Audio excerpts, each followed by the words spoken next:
আরে NRB minutes প্রবাসী বাংলাদেশিদের খবর।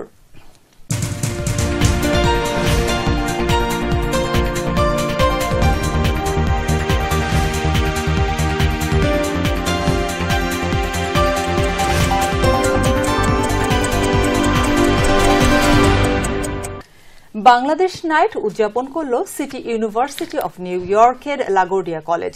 বুধবার সন্ধ্যায় লং আইল্যান্ড সিটির কলেজ থিয়েটার হলে বাংলাদেশ স্টুডেন্টস অ্যাসোসিয়েশনের সদস্যরা ক্লাব মেন্টর রুডি মেংরু, ডাক্তার জাহিদুর রহমান এবং রুমা চৌধুরীর উপস্থিতিতে উপভোগ করে বাংলাদেশ নাইট।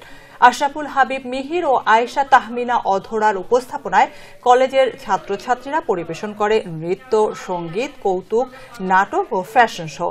অনুষ্ঠানে প্রধান অতিথি ছিলেন নিউ ইয়র্কের কনসাল জেনারেল মোহাম্মদ শামীম হাসান।